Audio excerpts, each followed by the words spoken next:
네. 네. 그러면 새로 시작된 11월 1일에 예. 어떤 뉴스들과 함께 좀 저희가 참고를 해야 될지 우리 권순우 팀장님 모셔보도록 네. 하겠습니다. 권 팀장님 어서 오십시오. 네, 안녕하세요. 삿포로TV 권순우 씨 팀장입니다. 네, 반갑습니다. 나날이 지나가는 우리 원순우 팀. 뭐라고요? 이렇게 발음이 잘 안 되세요. 발음이 중동 발음이에요? 뭐예요? 나날이 지나간다고. 아, 진화. 압권 여러분, 압권. 근데 요즘 그 압권이라고 치면 안 나오더라. 안 나옵니다. 방법을 알려드릴게요. 3% 들어가셔서 오른쪽 쭉 툴바에 쭉 가면 채널이라고 있어요. 있죠. 채널 딱 치면 압권 딱 나와요. 네. 응? 압권이 기가 막힌 영상들이 올라가 있습니다. APKWON 이걸로 치면 나옵니다. 아 근데 김프로님 그렇게 미스터 공포를 그냥 일주일 내내 하시고서 그냥 자리 비워버리시면 네. 그 공포회장이 왔을 때는 정작 위로도 안 해주시고. 그게 아니라 공포 너무 한다고 그래서 당신들이 그냥 거의 퇴출시키다시피 좀 쉬라 그런 거 아니야. 살짝 쉬었다 왔어요. 예, 어제 뉴욕 증시는 상승 마감했습니다. 어제 코스피는 굉장히 많이 빠졌는데 미국장은 또 괜찮더라고요. 다우존스가 0.38% 네. 올랐고요. 나스닥이 0.48%. S&P 500이 0.65%. 초반에는 약세로 시작했는데 뒤로 가면서 조금 좀 장이 괜찮게 마감이 됐습니다. 아무래도 이제 곧 FOMC에서 이제 금리 결정을 하는데 뭐 사실 시장은 연준의 금리 결정에 대해서는 크게 관심은 없는 것 같습니다. 그냥 동결로 갈 거라고 다들 판단하고 네. 있는 것 같고, 그리고 이제 연준이 무슨 얘기할지에 대해서도 뭐 크게 관심은 없는 것 같습니다. 그냥 뭐 파월 의장이 고금리 환경 지속될 거라고 얘기할 거다라는 거 정도 생각하고 있는 것 같고, 오히려 그 FOMC 이후에 그 재무부의 만기별 차입 계획 관련한 얘기가 나오거든요. 그러니까 제가 파월 의장의 말에 별로 관심이 없는 것 같다라고 말씀을 드렸던 이유는 펀더멘탈한 이유보다는 수급적인 이유를 좀 더 찾고 있는 것 같아요. 네. 재무부가 계속적으로 채권을 찍어내면 금리가 더 올라갈 수밖에 없을 거다라는 수급적인 그렇죠. 논리인데요. 이따가 일본 얘기도 좀 드릴 건데 요즘에 뭐 일본도 자기네 거 방어한다고 미국채 팔고 뭐 중국도 미국채 팔고 재무부도 미국채 팔고 뭐 연준도 미국채 팔고 그러면 누가 사냐라는 것에 대한 공포가 좀 있어서 그 재무부가 이제 뭐라고 결정을 할지 거기에 대해서 오히려 좀 더 관심을 많이 갖고 있는 것 같습니다. 시장 환경 자체는 이번에 유로존에서 인플레이션이 2%대로 떨어졌거든요. 그러면서 이제 유럽중앙은행도 이제 금리 인상은 이제 종결하지 않겠느냐라고 생각을 하다 보니까 그 각국의 기준금리보다는 채권의 수급적인 요인들을 좀 더 찾아보고 있는 것 같습니다. 첫 번째 소식은 이스라엘 소식 뭐 계속적으로 전해드리고 있는데요. 이번에 좀 가자지구 난민촌을 이스라엘이 좀 공습을 가했습니다. 네. 그래가지고 이제 수백 명의 사상자가 발생을 했다고 하는데 가자지구 북주에 위치한 그 자빌리아 난민촌의 한 주택가에 공중에서 폭발물 수천 킬로미터가 떨어졌다고 합니다. 하마스 내무부에서는 여기서만 한 400명 정도의 부상자가 발생했다라고 좀 얘기를 하고 있습니다. 네. 좀 이례적으로 그 이스라엘 군인 쪽에서 영상을 하나 공개를 했습니다. 그 전쟁 상황에 대한 그 가자지구 상황에 대한 건데 한번 같이 보시면은 그냥 이런 분위기구나 정도 느끼실 수 있지 않을까 싶습니다. 이거는 이제 폭격하는 영상이고요. 이게 시가 예, 시가전입니다. 네. 아유. 그러니까 여기서 이제 어디서 적군이 나올지 알 수가 없는 상황이고요. 이렇게 보니까 좀 되게 그 예전에 그냥 멀리서 포격할 때보다 정말 전쟁이 무섭다라는 게 좀 느껴지는 것 같습니다. 근데 이번에 이스라엘 쪽에서 발표하기로는 하마스의 자벨라 여단의 지휘관 이브라힘 비아리를 사살했다. 그러니까 고위 지휘관을 사살을 했다라고 좀 강조를 하고 있고요. 그러면서 무기 창고 같은 거 지하 터널 뭐 어제 한번 설명을 좀 드렸었는데 네. 지하 터널 무기 창고 같은 거 발견해서 한 50여 명의 테러범을 사살했다라고 지금 이스라엘군 쪽에서는 주장하고 있고요. 하마스 쪽에서는 이례적으로 좀 이건 반박을 좀 하고 있습니다. 지휘관 중에 이스라엘 공습이 이루어진 시간대에 자발리아에 있었던 사람 없다. 이건 근거 없는 거짓말이다라고 좀 얘기를 하고 있고요. 그리고 유엔 사무총장 그 안토니오 구테우스 유엔 사무총장은 즉각적으로 인도주의적 휴전을 해야 된다라고 계속적으로 촉구를 하고 있는 상황입니다. 근데 지금 전쟁 상황이 이스라엘이 이제 가자지구 들어간 쪽에 많이 포커싱을 맞추고 있는데 네. 우리가 사실 그 가자지구 들어간 것보다 더 걱정하는 거는 이게 확전되는 모습에 대해서 좀 걱정을 하고 있잖아요. 근데 지금 그 이란의 지원을 받는 그 이스라엘을 둘러싼 세력들이 있잖아요. 네. 거기들 지금 계속적으로 움직이고 있거든요. 근데 지금 그러니까 예멘의 후티 반군이 드론을 띄웠는데 이 부분은 이례적으로 후티 반군에서 인정을 했습니다. 이스라엘 동남부 지역에 발생한 드론 침투는 자신들이 했다라고 좀 얘기를 하고 있고요. 이게 그 이스라엘군의 우리가 아이언돔 관련한 얘기는 많이 했었잖아요. 근데 에로라는 것도 있어요. 에로우. 네. 화살인데 이게 한 중간 고도 정도의 방공망이거든요. 그러니까 가자 지구에서 오는 거는 좀 가까이서 오는 거고 좀 멀리서 오는 거는 에로우라는 방공망이 네. 있는데 이번에 처음으로 사용이 되면서 후티 반군이 띄었던 드론을 격추를 했습니다. 네. 그리고 지금 거의 모든 지역에서 지금 얘기가 나오고 있는데 레바논 무장정파 헤즈볼라가 지금 북쪽 국경지대를 공격해 왔습니다. 그래서 이스라엘은 야포와 드론 전투기로 리바논 남부에 있는 헤즈볼라 지지를 계속적으로 공격을 하고 있고요. 그러니까 헤즈볼라도 이스라엘 쪽으로 공격을 하고 있고 이스라엘도 레바논 쪽에 있는 헤즈볼라 기지를 공격을 하고 있는 그런 상황입니다. 그리고 이제 골란고원 쪽에는 이제 시리아 친이란 민병대가 있잖아요. 네. 여기도 지금 여러 차례 로켓이 발사되고 있습니다. 근데 이쪽은 아직까지 공식적으로 이제 시리아 쪽에서는 이건 우리가 공격한 거다라고 얘기하고 있지는 않은데 여기서도 그 갈등이 좀 발생하고 있고요. 그러니까 지금 그 시리아 골란고원 쪽, 레바논 헤즈볼라 그리고 후티 반군 여기가 지금 다 이란 지원받는 쪽 대표적인 세력들인데 여기가 지금 다들 그 이스라엘과 격전을 좀 벌이고 있는 상황입니다. 아직까지 그 이란의 국가 단위에서의 움직임이 나타나고 있지는 않은데 지금 정말 일촉즉발의 상황이라 그럴까? 네. 예. 글쎄요. 뭐 아시는 분은 알겠습니다만 뭐 제가 뭐 길지 않은 기간에 그쪽 동네 잠깐 갔다 왔잖아요. 네네. 근데 그냥 느낀 거는 그런 것 같아요. 우리가 뭐 28 전쟁이라는 표현을 많이 하더라고요.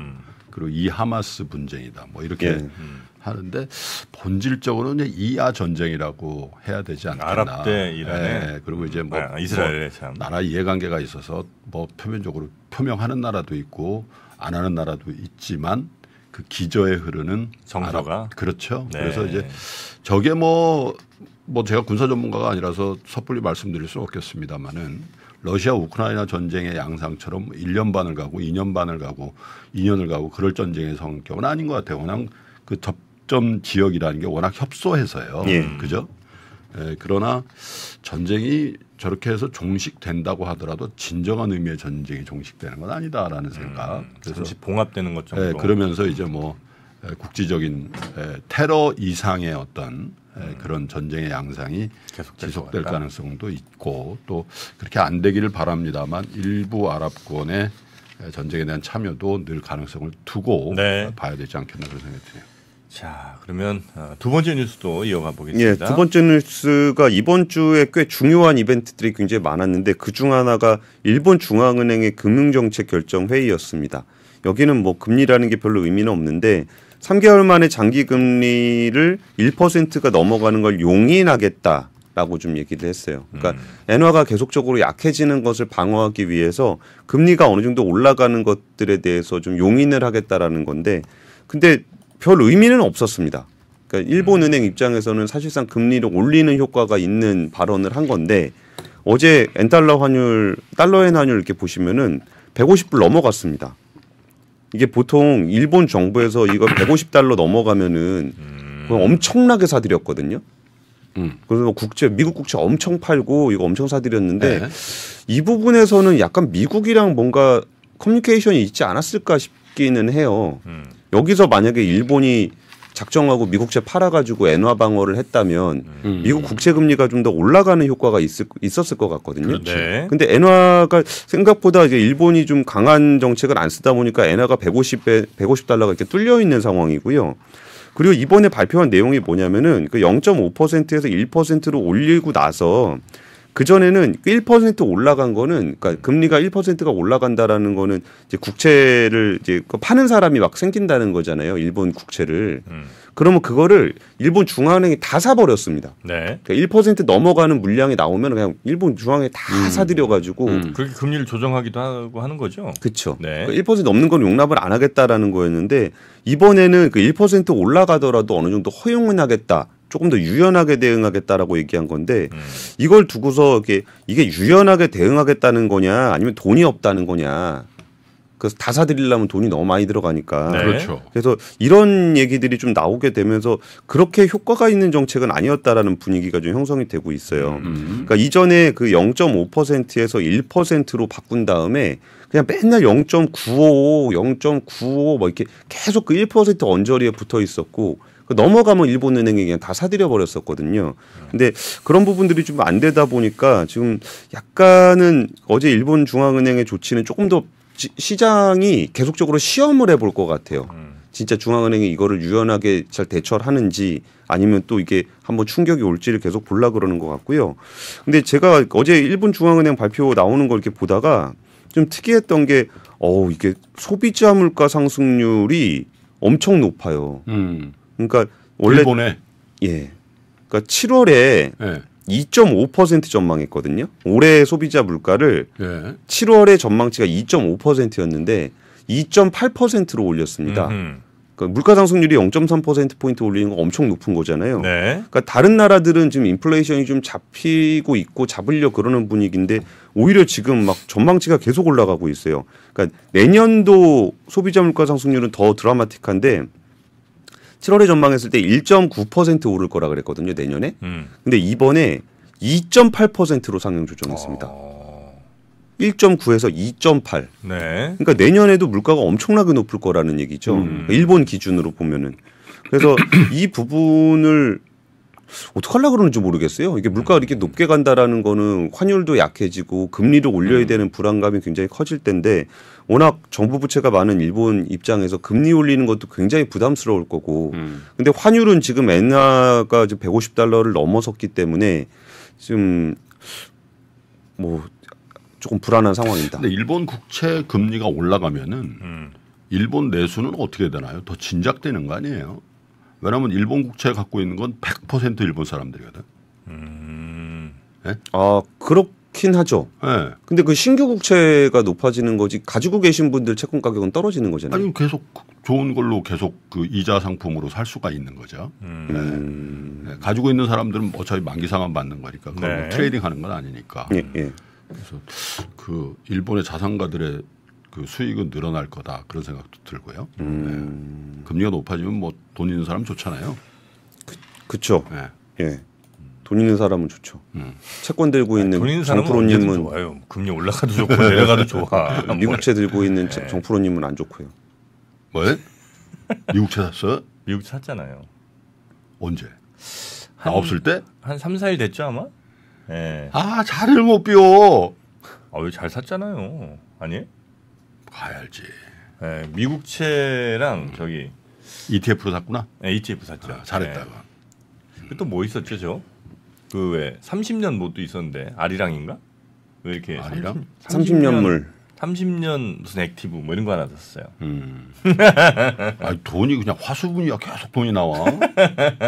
캐시플로 좋아. 생긴 무조건 사야죠. 예. 유동성 공급자라고 표칭하고 있습니다.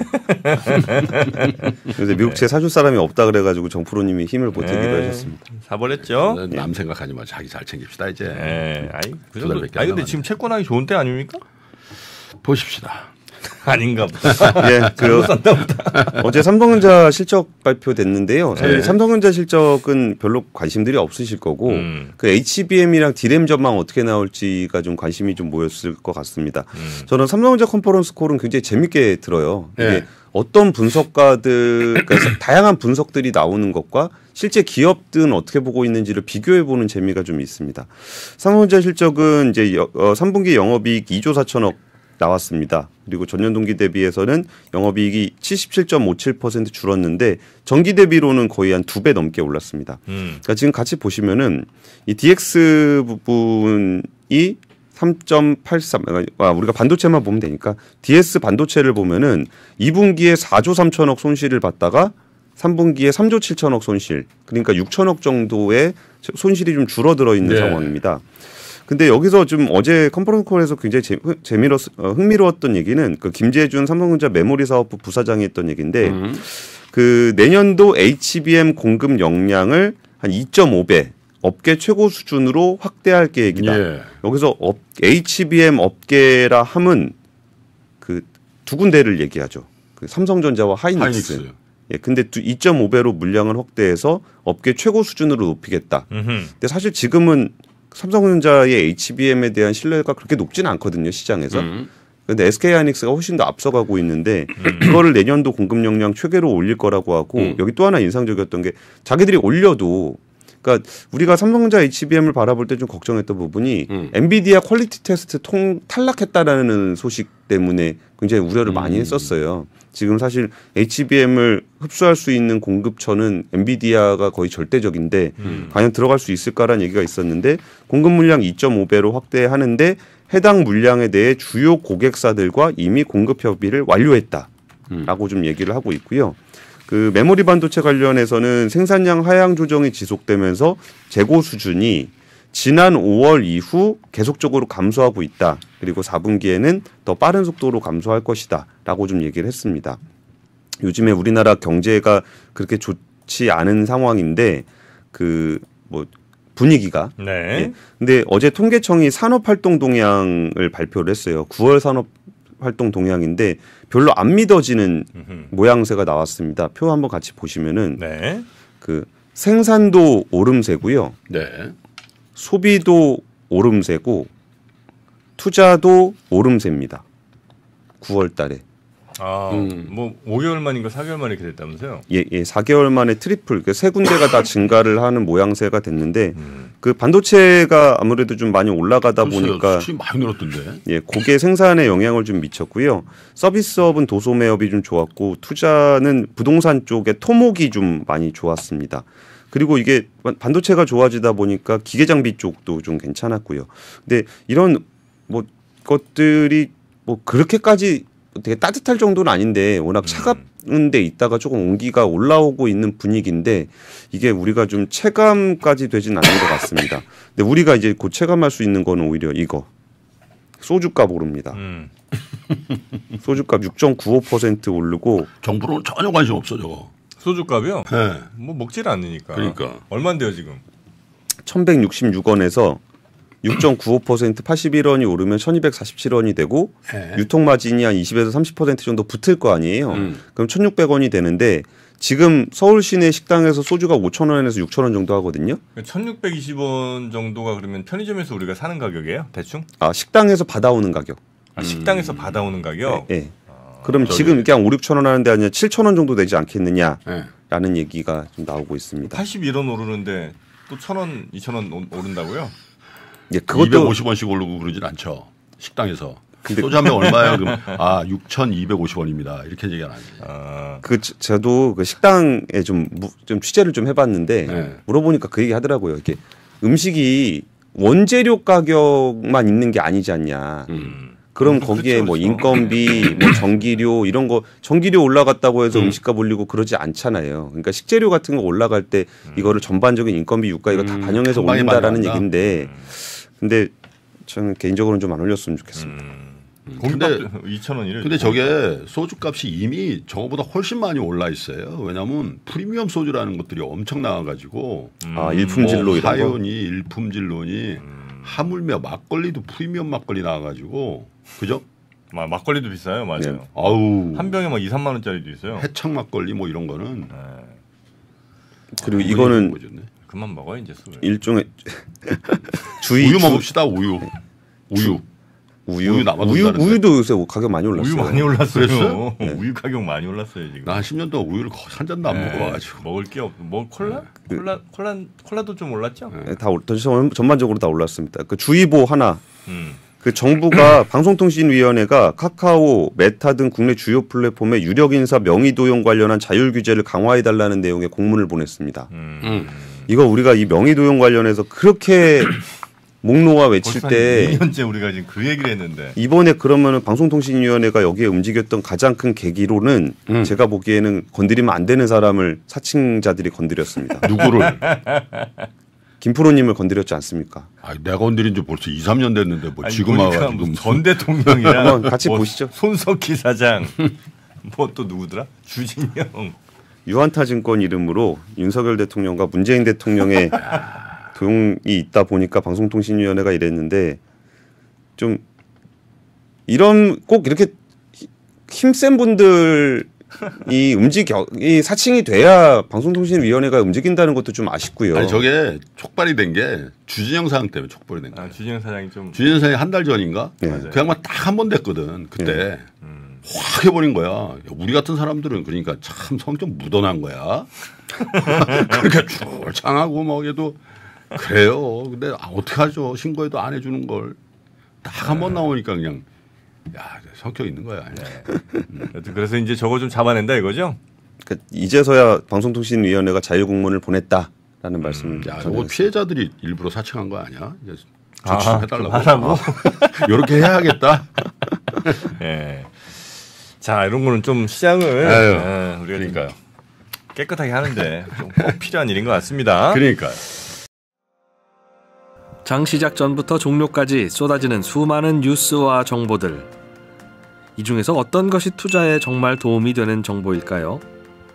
3프로의 증시 셔터맨 박근영 마스터가 직접 정보를 선별하고 투자의 힌트를 드립니다. 시간도 아끼고 투자 아이디어도 얻는 시간, 박근영 부장의 마켓 힌트와 함께 하세요. 자세한 사항은 3프로 TV 앱과 홈페이지를 확인하세요.